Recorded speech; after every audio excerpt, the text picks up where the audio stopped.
Yang populer di masyarakat itu biasanya di dalam Al-Quran itu surat Yasin ya.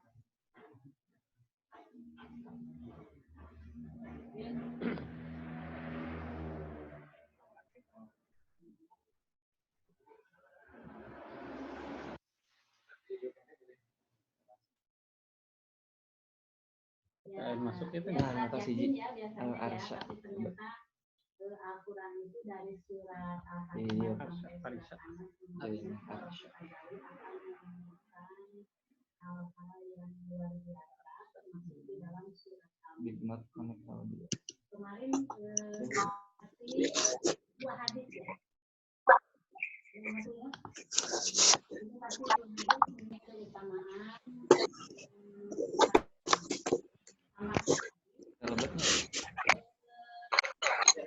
dari diriwayatkan oleh Imam Tirmidzi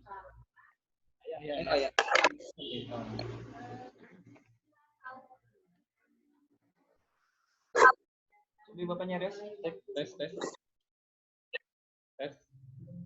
Ya, sudah bapak. Jalan. Rasulullah Shallallahu Alaihi Wasallam bersabda. Coba bapak komunikasi sekarang. Ya. Assalamualaikum warahmatullahi wabarakatuh. Bisa saya kuping kan?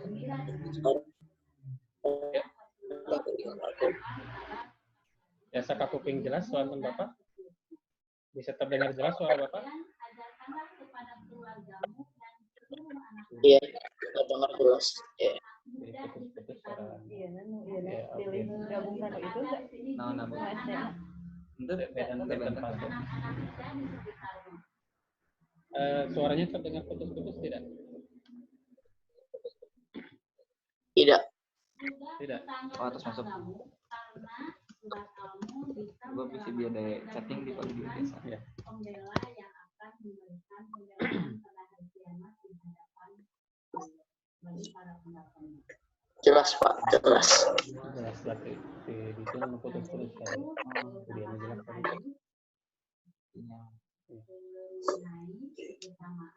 Penting mana video ini? Biasa dia. Posisinya bapak sedih. Pas.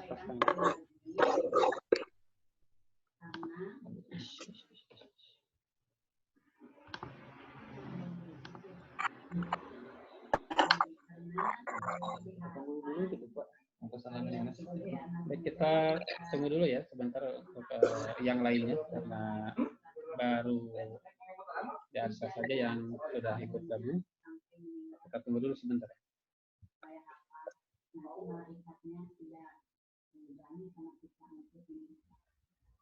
Tapi hanya apa saja, mari kita buka ada apa di surat Al-Mu'min.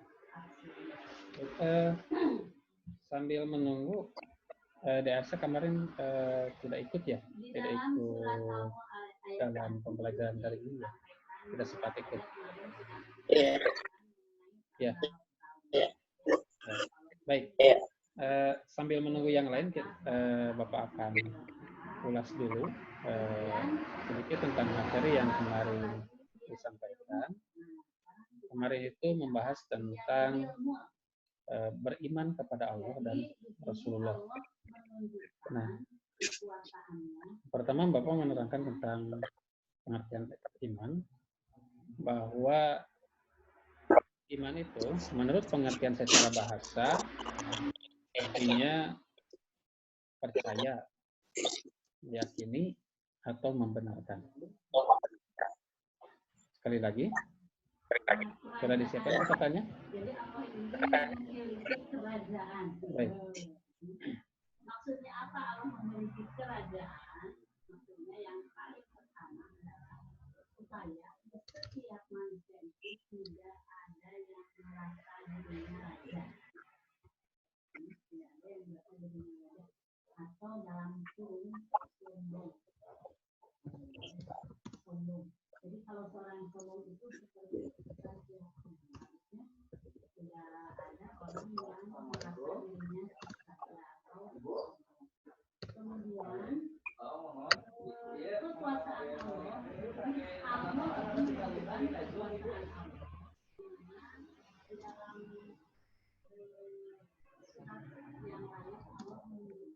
di nanti ibu supados biasa direkam kemarin teh dina HP teh biasa direkam uang direkam kan kadang biasa ditinggal ulang gitu ibu. Kangge pasos kangge ayeuna apa di nanti ibu mangga biasa ditinggal.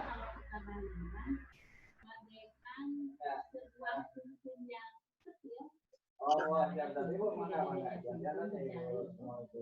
Simpan di tengah lapangan yang luas akan kelihatan Jadi bak ini. akan kelihatan itu singgasana Allah tapi maha luasnya. Kemudian arasnya Allah itu juga seperti itu. Bagaikan cincin kita simpan di tengah lapang tapi luasnya. Jadi nggak akan kelihatan. Jadi maksudnya apa?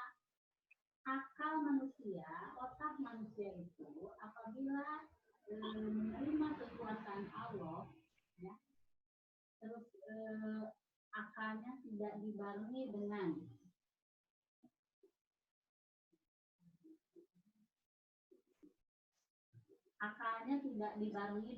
keimanan dan ketakwaan kepada Allah itu tidak akan sampai. Karena otak kita itu yang menciptakannya Allah. Jadi alangkah sangat tidak mungkinnya apabila akal kita Misalkan kamar itu lebat apa? Kamari. Ada apa? mengikuti ciptaan Allah Aku arsa. kekuatan akalnya. Arsa mah nembe ayeuna. Orang di ayeuna. Yang Kamari bisa teh. kita lakukan adalah mengenai penciptaan Allah. Kita mempelajarinya Sarif seperti mempelajari Sarif Bian Tayyib Papan. Kamari teh Parisya. Sareng katan Oh berarti Saripah kemarin terlebat. Saripah mah itu. Berarti lainnya nu Saripahnya. Ya arsa. Kasih punya. Dan 3 aja. Mun arsa pilih bade dipasang materi kamari Bapak kan kita mau kembali datang gitu. Iya, tapi bukan menuju ke mana? Coba dia tadi. Tes ya Arsa masih ada di tempat?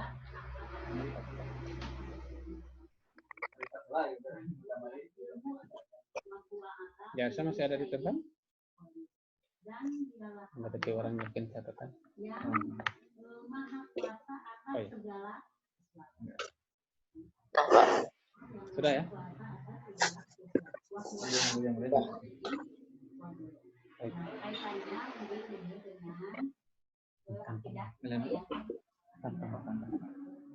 Kertas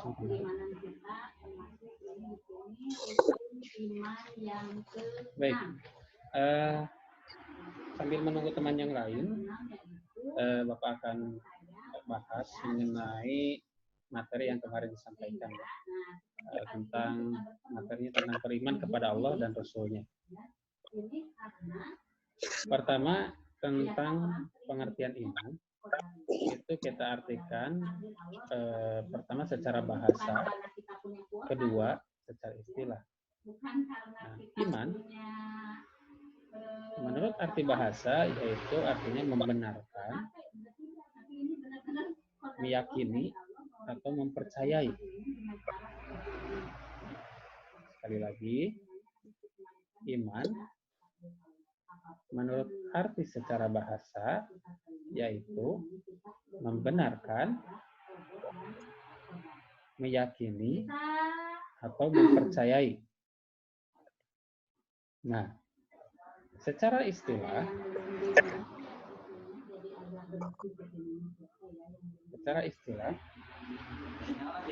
arti iman yaitu meyakini dengan hati,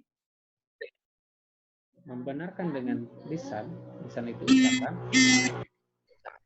dan mengamalkan dengan perbuatan.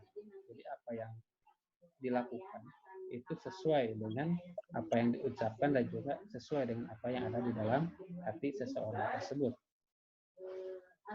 Nah, maka beriman kepada Allah artinya meyakini dengan sepenuh hati bahwa Allah Subhanahu wa Ta'ala adalah satu-satunya Tuhan yang wajib disembah dan tidak ada sekutu baginya. Bagi seseorang yang beriman kepada Allah dan Rasul-Nya, itu akan senantiasa, sekali lagi, bagi orang yang beriman kepada Allah itu akan senantiasa untuk melaksanakan segala perintah Allah dan menjauhi segala larangannya. Tidak bisa meminta kepada Allah, ya Allah, saya mau ingin bekerja di tempat yang enak, inginnya begitu, tapi kan tidak mesti ya, yang namanya kematian. Wujud Allah itu gaib. Allah tidak dapat kita lihat. Tetapi bagaimana kita mengenal Allah? Allah itu ada, tapi di mana adanya? Gitu. Ada 3 cara kita mengenal Allah Subhanahu wa Ta'ala. Yaitu pertama, kita mengenal Allah melalui alam semesta atau ciptaannya. Yang kedua, kita mengenal Allah melalui Al-Quran. Yang ketiga, kita mengenal Allah melalui nama-namanya yang tercakup dalam Asma'ul Husna. Nah, mengenal Allah melalui alam semesta atau ciptaannya, kita bisa melihat atau memperhatikan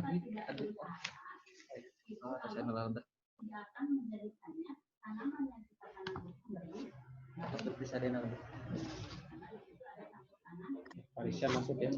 Baik, kita teruskan dulu sebentar. Mengenal Allah melalui alam semesta atau ciptaannya, itu kita dapat memperhatikan benda-benda di sekitar kita, baik benda hidup ataupun benda mati. Bapak beri contoh benda hidup. Benda hidup itu seperti manusia, hewan, dan tumbuhan. Nah, kita perhatikan tumbuhan. Apakah manusia bisa menciptakannya? Apakah tumbuhan itu ada dengan sendirinya? Tentu saja tidak. Tumbuhan itu bisa ada karena ada yang menciptakannya. Siapa yang menciptakannya? Yaitu Zat yang Maha Pencipta atau Al-Khaliq, yaitu Allah Subhanahu wa Ta'ala. Kita lihat juga bintang, bulan, matahari, dan semua alam beserta isinya itu tentu tidak ada dengan sendirinya, tidak tercipta begitu saja, tapi itu semua ada karena ada yang menciptakannya, termasuk kita sebagai manusia ya. Di dalam Al-Quran, Allah Subhanahu wa Ta'ala memberitahukan kita bahwa manusia yang pertama kali Allah ciptakan yaitu Nabi Adam alaihi salam dari tanah, ya, dari tanah.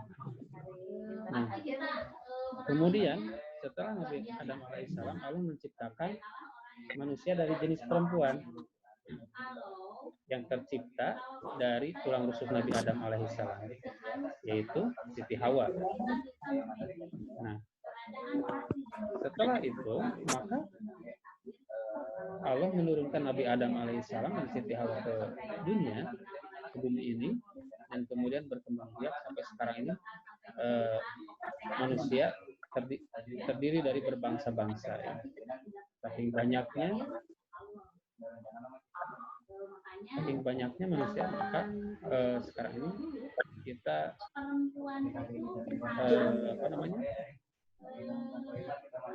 terdiri dari berbagai suku, ras, dan bangsa-bangsa yang lainnya. Tetapi semua itu berasal dari satu manusia yang sama, yaitu Nabi Adam alaihissalam. Jadi manusia yang pertama kali diciptakan dan yang tercipta langsung dari tanah yaitu Nabi Adam alaihissalam.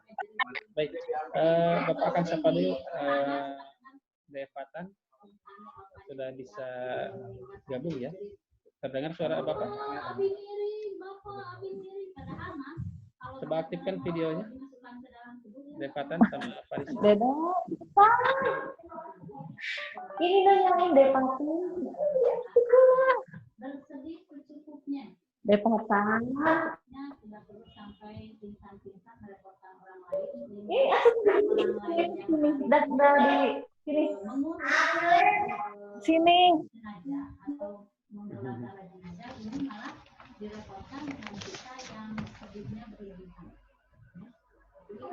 Baik. Bilang dulu. Bilang dulu. Assalamualaikum, Pak. Assalamualaikum aja. Nanyain Devatan. Ya, aku cepetan. Jadi siapkan mental menghadapi manusia baru dan ditinggalkan ini. Nah, untuk apa Allah menciptakan kehidupan dan kematian? Dia berwaktu. Semua yang diciptakan Allah di dalam surat Al-Qur'an ayat 10 akhir.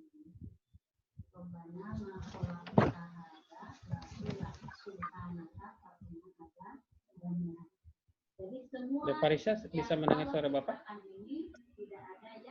Bisa, Pak. Bisa. Devatan bisa? Termasuk misalnya sekarang ada virus corona. Bisa? Itu tidak sia-sia Allah ciptakan. Semuanya pasti bisa mengambil. Devatan bisa diaktifkan audionya? Farisha, videonya? Ya. Videonya belum diaktifkan? Nah, sekarang sudah. Tinggal Devatan. Baik, sambil menunggu Devatan ikut bergabung bersama kita akan mulai materi sanad pada tanggal 9 Mei 2020 ini. Baik, assalamualaikum warahmatullahi wabarakatuh.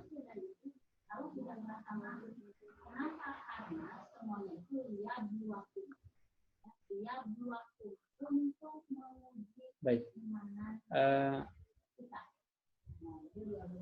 materi sanad untuk hari ini kita akan melanjutkan materi tentang beriman kepada Nabi dan Rasulullah. Nah, sebelum itu Bapak akan bahas sedikit materi yang kemarin, yaitu bahwa setiap manusia wajib percaya terhadap adanya Allah Subhanahu wa Ta'ala. Mengenal Allah dapat dilakukan melalui pengamatan alam semesta, melalui Al-Quran dan melalui nama-namanya yang tercakup dalam Asmaul Husna. Semua benda, baik benda hidup ataupun benda mati, adalah dan Allah. Allah adalah pencipta atau disebut juga Al-Khaliq, ya, Al-Khaliq. Sedangkan benda-benda atau ciptaan-ciptaan Allah itu disebutnya dengan makhluk. Jadi ada makhluk, ada Khaliq. Makhluk itu yang diciptakan, Khaliq itu yang menciptakan. Baik. Iman kepada Allah harus dibuktikan. Jadi apabila kita harus merasa beriman kepada Allah, maka buktikanlah. Bagaimana cara membuktikannya? Yaitu dengan cara takwa. Takwa itu artinya menjalankan segala perintah Allah dan menjauhi segala larangan Allah Subhanahu wa Ta'ala. Baik. Kemudian manusia juga wajib beriman kepada Rasulullah. Ada berapa Nabi dan Rasul Allah yang wajib orang Islam ketahui? Ada berapa?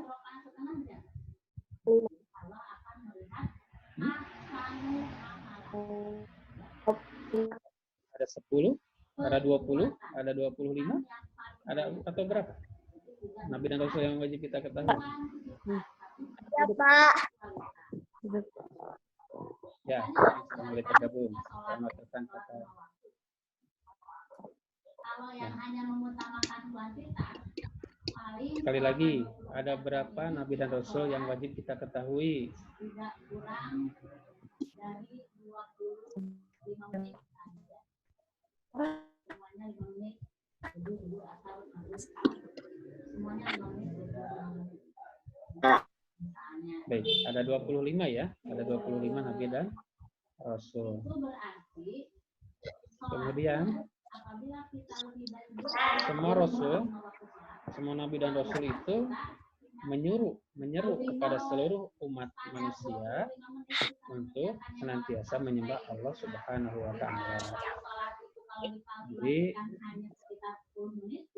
mulai dari Nabi Adam, Nabi Musa, Nabi Ibrahim, Nabi Isa, Nabi Muhammad, itu semuanya memerintahkan atau menyeru kepada umat manusia untuk senantiasa menyembah Allah Subhanahu wa taala.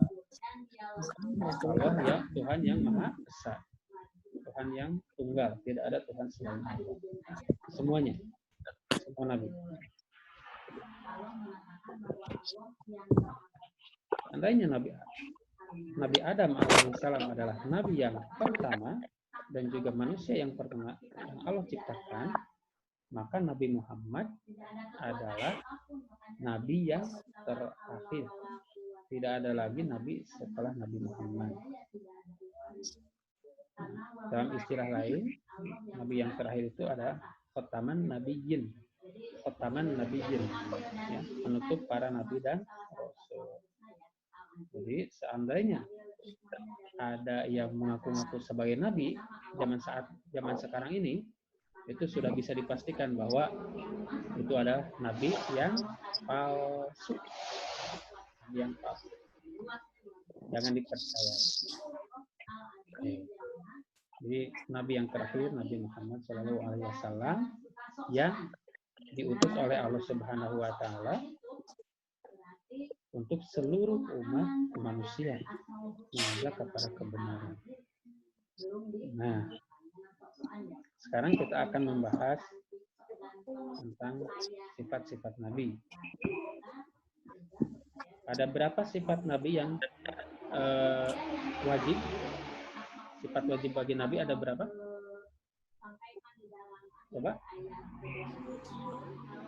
Sobat, karena suaranya agak kurang jelas, coba sambil tunjukkan ada berapa jumlah sifat wajib bagi nabi yang harus ada pada diri nabi dengan jari tangan ada berapa? Coba perlihatkan pada kamera. Ada satu kah? Ada dua kah? Ada tiga kah? Atau ada 4?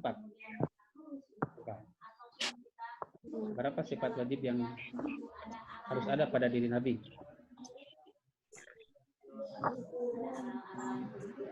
Ada yang tahu? Ada 4, benar. Apa yang pertama? Sifat apa yang pertama?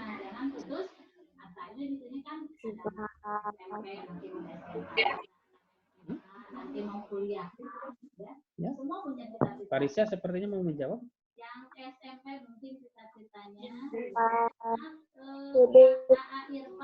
Siddiq, betul. Sifat Siddiq.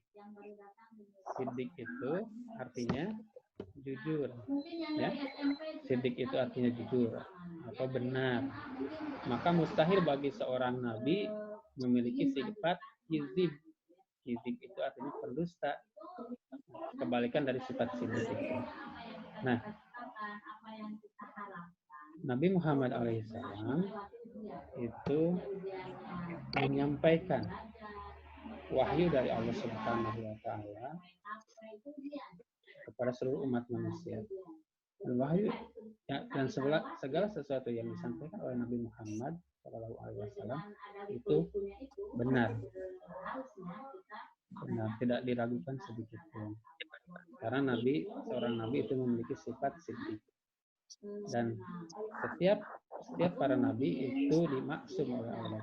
Dimaksum oleh Allah artinya dijaga oleh Allah dari perbuatan-perbuatan yang salah.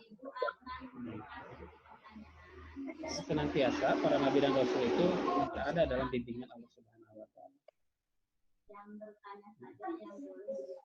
Sekali lagi, yang pertama adalah sifat siddiq, jujur, benar. Jadi seperti peristiwa Isra Mi'raj Nabi Muhammad. Itu bagi orang-orang yang beriman itu wajib meyakini terjadinya peristiwa Isra Mi'raj Nabi Muhammad, di mana ketika itu Nabi Muhammad diperjalankan di waktu malam, yaitu dengan perjalanan Isra dari Masjidil Haram ke Masjidil Aqsa, kemudian dimi'rajkan dari Masjidil Aqsa ke Sidratul Muntaha, atau yang lebih dikenal dengan langit ketujuh, ya, langit yang ketujuh. Nah, perjalanan Isra dan Mi'rajnya Nabi Muhammad itu, yaitu pada tanggal 28 Rajab, itu hanya dilalui dalam sebagian malam. Seandainya secanggih-canggihnya alat transportasi saat ini, itu tidak ada yang bisa mencapai Masjidil Haram ke Masjidil Aqsa kemudian ke langit ketujuh, itu tidak ada yang bisa sampai dalam semalaman gitu ya. Sedangkan ini peristiwa Isra Mi'raj ini itu hanya dilakukan dalam sebagian malam saja. Dan bagi umat Islam itu kita diwajibkan untuk meyakininya. Bagaimana hal itu terjadi? Hanya dalam sebagian malam bisa melakukan perjalanan sejauh itu gitu. Pertama, kita harus ketahui dulu bahwa Allah mengirimkan kendaraan buruk, itu wujudnya seperti apa, kendaraan buruk, dan mengirimkan malaikat Jibril untuk membimbing Nabi Muhammad selama perjalanan Isra Mi'raj tersebut. Jadi kendaraannya menggunakan buruk, suatu makhluk yang Allah ciptakan. Nah, bagaimana bisa melakukan perjalanan secepat itu? Ya, pertama, supaya kita lebih yakin, buruk adalah ciptaan Allah. Waktu juga dan kecepatan itu juga Allah yang menciptakan. Jadi, seandainya Allah yang menciptakan hal-hal tersebut menghendaki untuk demikian, maka supaya terjadilah.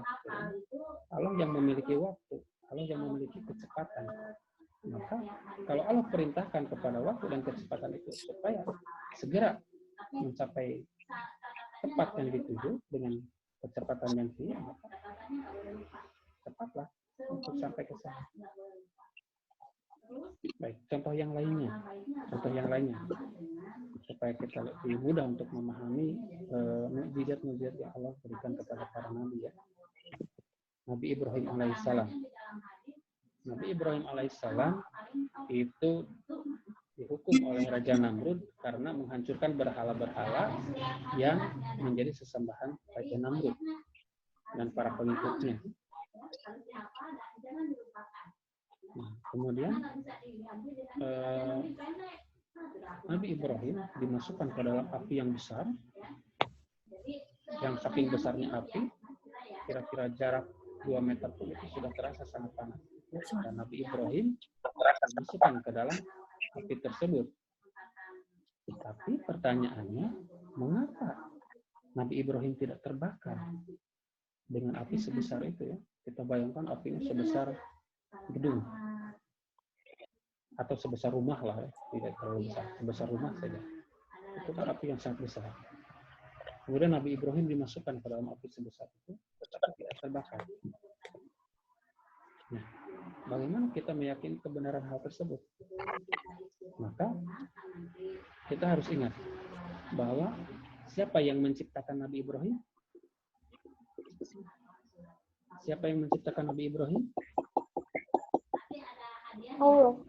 Allah Subhanahu wa Ta'ala. Kemudian Bapak tanya lagi, siapa yang menciptakan api? Allah.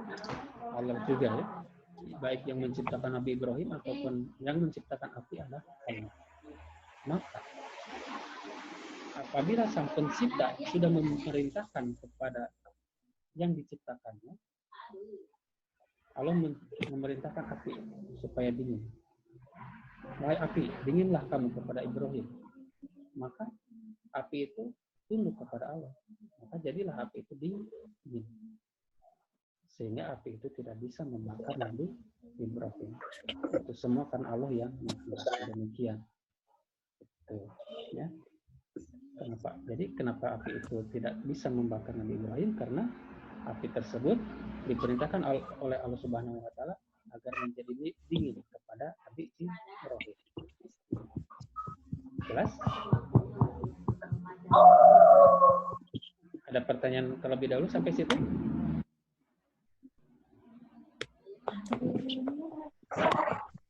Kalian boleh bertanya secara langsung atau melalui chat ya. Seandainya suaranya kurang jelas. Ada pertanyaan?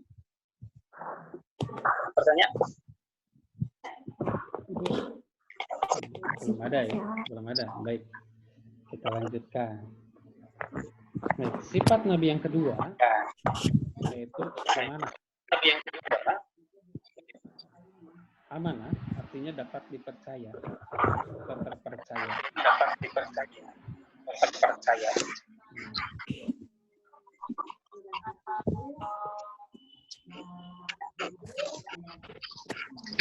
Nabi Muhammad alaihissalam itu dulu pernah ketika berusia 30 tahun itu ada kejadian di kota Mekah di mana Ka'bah roboh akibat banjir yang besar. Ka'bah akibat banjir yang besar. Sampai-sampai batu Hajar Aswad yang terletak di dalam Ka'bah tersebut itu terlepas dari tempatnya. Nah, kemudian para pembesar-pembesar Quraisy itu berunding. Siapa yang boleh meletakkan Hajar Aswad itu kembali ke tempatnya? Jadi setiap pembesar Quraisy dari masing-masing suku-suku Quraisy yang ada di situ berebut ingin mendapatkan kehormatan untuk bisa meletakkan Hajar Aswad ke tempatnya semula. Mereka berebut sampai akhirnya mereka berunding atas usulan Abdul Muthalib, yaitu kakeknya Nabi. Maka diputuskanlah bahwa siapa yang datang ke Masjidil Haram besok paling pagi, maka dialah yang berhak untuk meletakkan kembali Hajar Aswad ke tempatnya semula.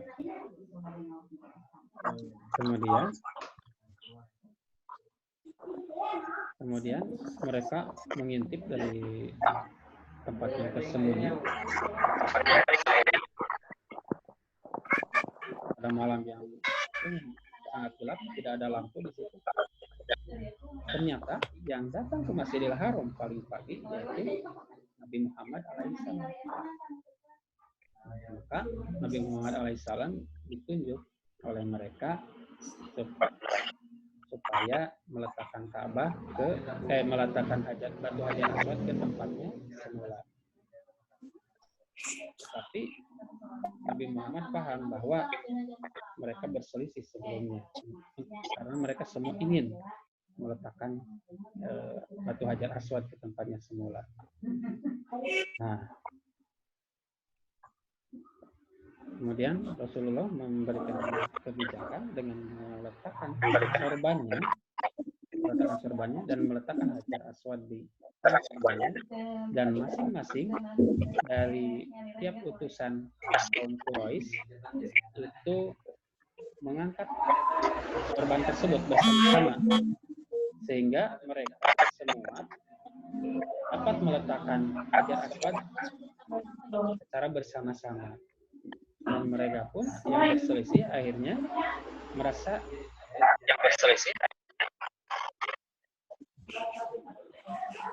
senang, merasa terpuaskan dengan keputusan yang diberikan oleh Nabi. Akhirnya Nabi Muhammad alaihissalam oleh mereka diberi gelar Al-Amin. Gelar Al-Amin. Al-Amin artinya orang yang dapat dipercaya. Gitu ya. Dan juga orang yang dapat memberikan rasa aman kepada orang yang lain. Itu dari arti dari kata Al-Amin.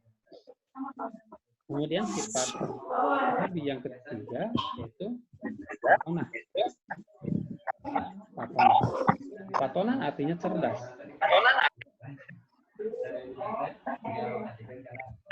Nabi merupakan sosok yang cerdas, memiliki kecerdasan yang tinggi.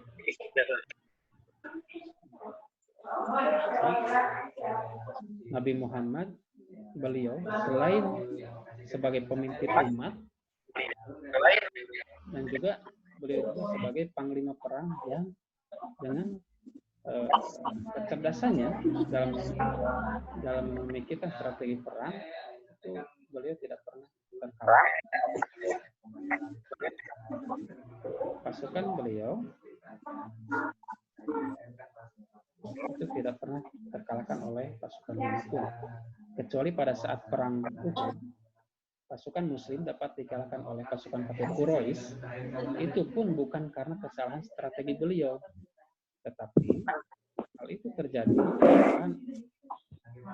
karena ketidakpatuhan para pasukan pemanah yang ditempatkan di atas bukit oleh Nabi Muhammad SAW supaya jangan terburu-buru untuk turun ketika pasukan musuh mundur dari pertempuran, tetapi pasukan pemanah tergesa-gesa untuk mengambil ghanimah atau harta rampasan perang. Akhirnya posisi mereka dapat diambil oleh para pasukan kafir Quraisy. Dan pada perang Uhud tersebut, pasukan Muslim dapat dipukul mundur oleh pasukan kafir Quraisy. Nah, cerita selengkapnya mengenai perang tersebut nanti akan Bapak bahas di pertemuan-pertemuan berikutnya ya. Kita kembali kepada pembahasan tentang sifat-sifat Nabi. Cerdas. Sifat Nabi cerdas. Fatonah. Bagaimana supaya kita dapat memiliki sifat fatonah tersebut? Dalam hal meneladani Nabi ya. Dalam hal meneladani Nabi. Pertama, gemar membaca. Tuh, siapa yang di rumahnya suka membaca? Minimal 10 halaman per hari. Tuh, siapa? Sama teman. Ada? Nah, untuk meneladani kecerdasan Nabi, sifat Nabi, maka pertama harus gemar membaca. Apa manfaatnya dari gemar membaca? Yaitu kita bisa menjadi lebih pintar, menambah pengetahuan dan wawasan, dan memperbanyak ide. Memperbanyak ide maksudnya adalah memperbanyak pikiran-pikiran, memperbanyak ide-ide kita dalam hal memecahkan suatu masalah. Apabila ada suatu masalah, akan mudah untuk memecahkan masalah tersebut karena berdasarkan dari pengalaman kita dari membaca. Yang kedua, yaitu pantang menyerah. Kita harus memiliki sifat pantang menyerah. Dengan selalu bersemangat untuk tetap belajar, kemudian suka bekerja keras, dan senantiasa bersabar. Ya, senantiasa bersabar apabila sesuatu hal yang kita inginkan belum bisa kita raih.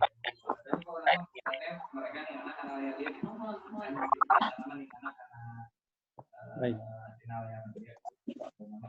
Yang keempat dari sifat Nabi yaitu tabligh.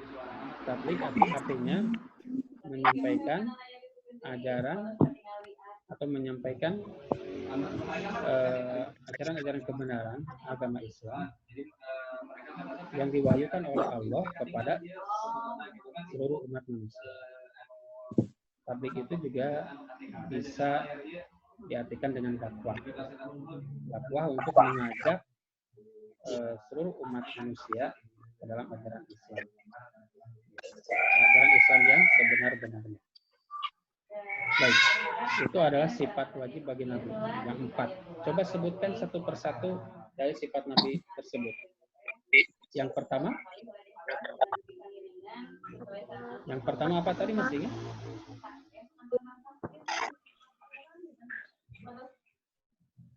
Coba Arsya, sifat wajib bagi Nabi yang pertama apa? Apa Pak? Sifat wajib bagi Nabi yang pertama apa?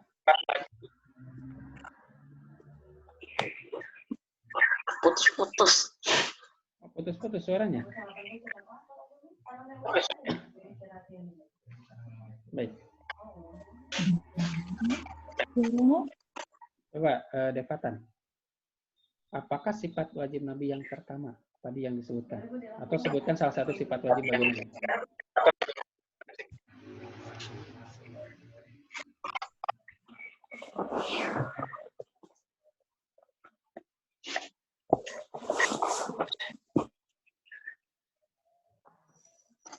Arisya? Apakah? Atau sebutkan salah satu sifat wajib bagi Nabi.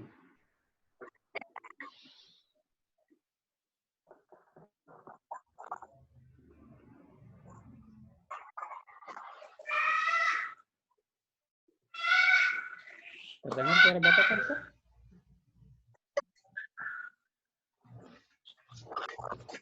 Arisya bisa mendengar suara Bapak? Mangga kangge anu di dia di aya DPD Igra anu kajalan mah atau di Bandung kangge jamaah. Bila suara Bapak terdengar putus-putus, nanti ada rekamannya yang bisa dilihat ulang ya, rekaman dari pembelajaran ini ya. Baik. Kita ulangi bahwa sifat wajib bagi Nabi yaitu pertama siddiq, yang kedua amanah, yang ketiga fatonah, yang keempat tabligh. Siddiq artinya jujur, amanah artinya dapat dipercaya, fatonah artinya cerdas, dan tabligh artinya menyampaikan ajaran-ajaran Islam kepada seluruh umat manusia.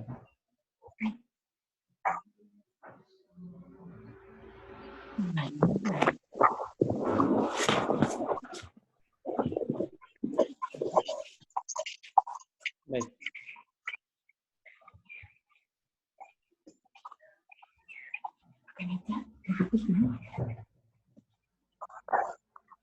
Sudah terdengar lebih jelas lagi suaranya? Atau masih putus-putus? Belum dilanjutkan?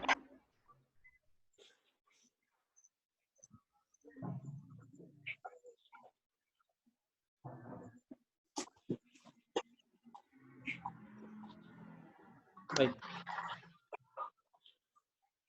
Bapak lanjutkan.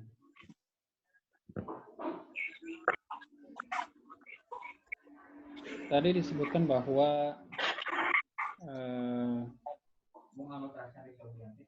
untuk meneladani sifat-sifat Nabi, yaitu kita harus memiliki sifat selalu bersemangat, bekerja keras, dan bersabar.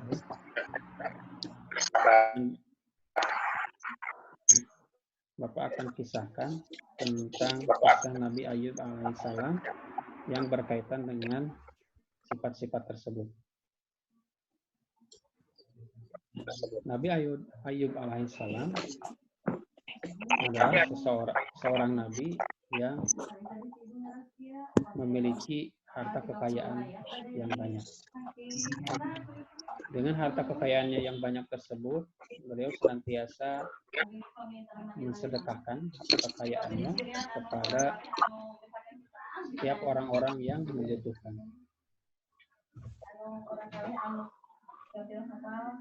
Nabi Ayub alaihissalam memiliki sifat dermawan. Setiap ada orang yang membutuhkan pertolongannya atau bantuannya, dengan segera Nabi Ayub alaihissalam membantu dan kemudian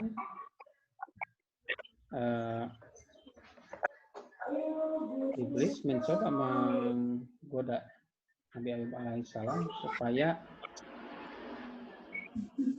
imannya menjadi lemah. Pertama, Nabi Ayub alaihissalam yang pada mulanya memiliki harta yang banyak, kemudian secara cepat hartanya menjadi hilang, menjadi sedikit, sehingga Nabi Ayub alaihissalam jadi jatuh miskin. Tetapi ternyata dengan ujian tersebut, dengan ujian kemiskinan tersebut, Nabi Ayub alaihissalam, keimanan Nabi Ayub alaihissalam tetap kuat, tetap kokoh. Sehingga iblis mencoba cara yang lain untuk menggoda Nabi Ayub alaihissalam.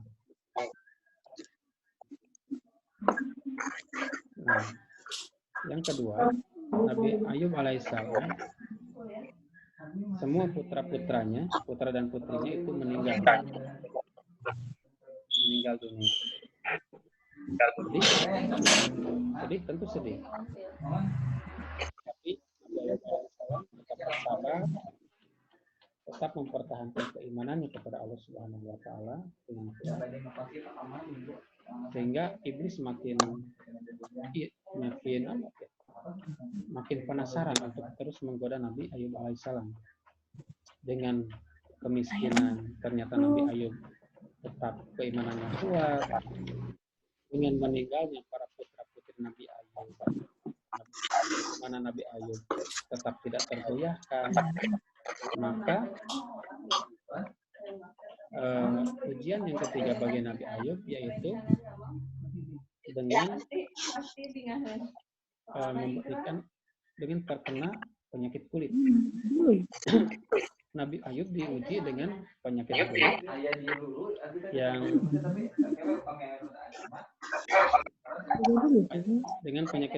yang tidak pernah dialami orang-orang sebelumnya dan juga tidak akan pernah dialami oleh orang-orang setelah Nabi Ayub. Penyakit kulit itu sangat parah, menimbulkan rasa gatal, panas, dan bau. Sangat menyebabkan. Kenapa? Minum hutan.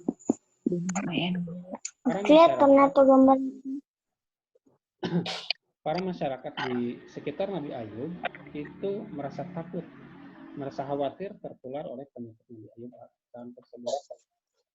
Sampai-sampai kulit dan wajah Nabi Ayub itu rata dengan penyakit kulitnya. Ya. Nah, maka Nabi Ayub diusir oleh para penduduk negeri tersebut ya, sampai ke padang pasir, ke tengah padang pasir. Dan Nabi Ayub di padang pasir tersebut hidup bersama istrinya.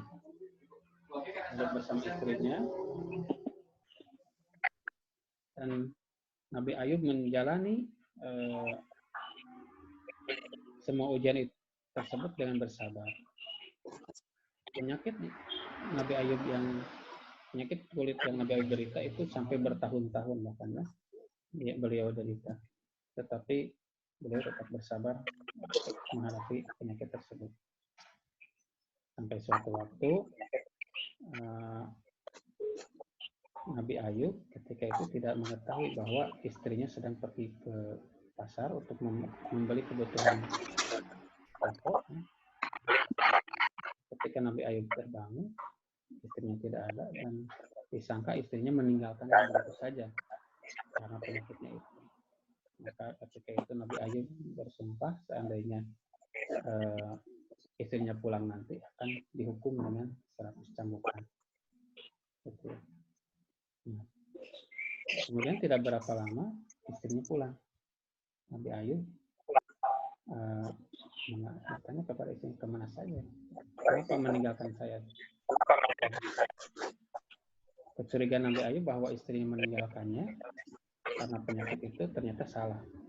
Ternyata istrinya meninggalkannya untuk membeli kebutuhan makanan pokok untuk kehidupan mereka sehari-hari. Sehingga Nabi Ayub merasa menyesali sumpahnya tadi, sumpahnya untuk memukul istrinya dengan 100 wanita. Dan Nabi Ayub memohon kepada Allah supaya sumpahnya itu tidak sampai bisa menyakiti istrinya. Kemudian Allah memberikan wahyu kepada Nabi Ayub untuk mengambil 100 lembar rumput. 100 lembar rumput. Nah, kita bayangkan 100 lembar rumput di genggaman, kemudian dipukulkan 1 kali. Nah, kira-kira itu terasa sakit atau tidak? Oke, pertanyaan.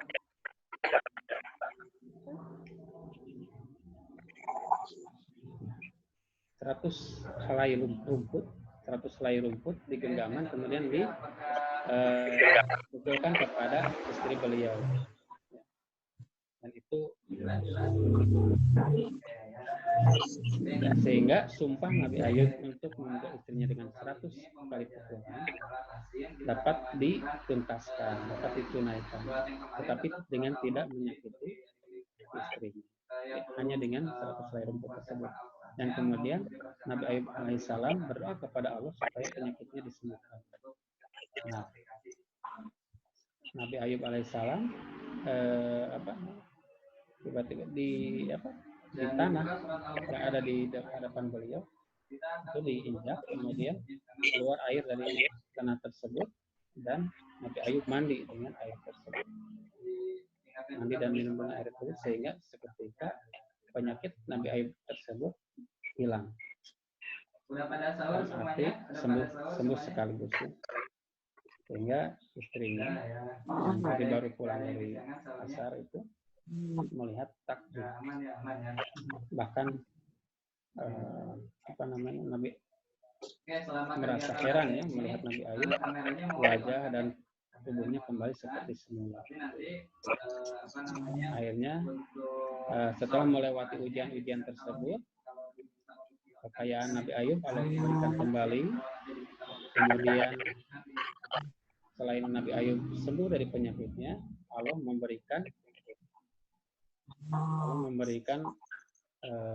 karunia kepada Nabi Ayub beserta istrinya berupa 12 putra dan putri. Sebagai ganti putra putrinya yang sebelumnya telah meninggal dunia. Begitulah kisah tentang Nabi Ayub, kesabaran Nabi Ayub dan sifat tentang menyerahnya Nabi Ayub terhadap ujian-ujian yang telah Allah berikan. Baik. Sampai sekarang ada pertanyaan?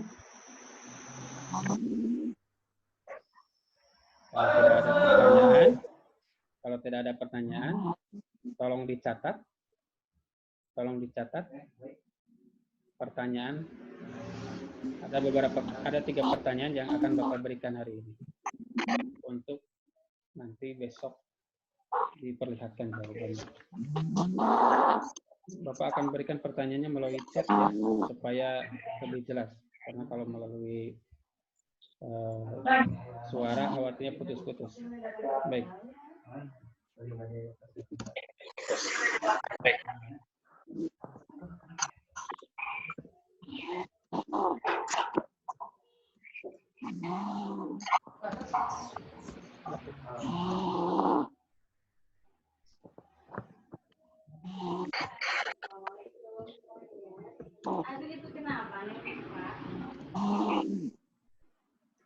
Pertanyaan pertama, sebutkan 4 sifat wajib yang dimiliki oleh seorang nabi. Pertanyaan yang kedua,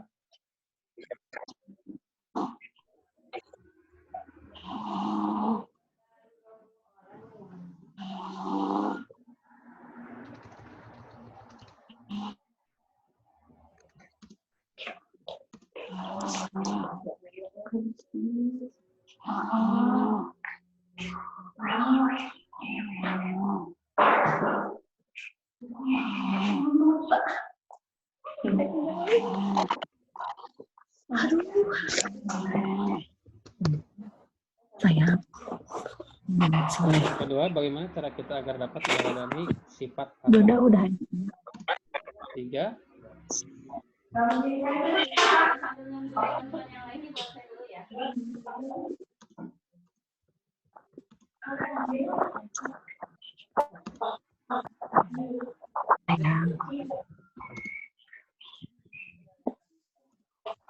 Sebutkan 3 ujian yang dilalui oleh Nabi Ayub alaihissalam. Jadi untuk besok siapkan jawaban atas ketiga pertanyaan tersebut yang Bapak kirimkan melalui chat. Baik. Untuk pertemuan hari ini kita cukupkan sekian. Wassalamualaikum warahmatullahi wabarakatuh. Sebutkan 3 ujian yang dilalui oleh Nabi Ayub alaihissalamnya. Mulai.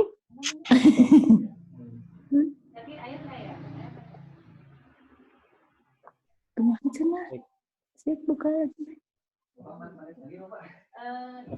Baik, Bapak ulangi ya. Bapak ulangi ya. Yang pertama, sebutkan 4 sifat wajib yang dimiliki oleh seorang nabi. 2. Bagaimana cara kita agar dapat meneladani sifat hasanah. 3. Sebutkan 3 ujian yang dilalui oleh Nabi Ayub alaihissalam. Lebih jelasnya lihat dalam chat ya. Dalam chat. Lebih jelasnya lihat dalam chat, Pak. Pak. Iya, Pak. Kalau mau ngobrol ini harus diklik dulu. Oh iya, udah diklik. Baik. Cukup sekian untuk pertemuan hari ini. Insya Allah kita akan berjumpa lagi di pertemuan yang akan datang. Assalamualaikum warahmatullahi wabarakatuh. Pak. Ya, hilang.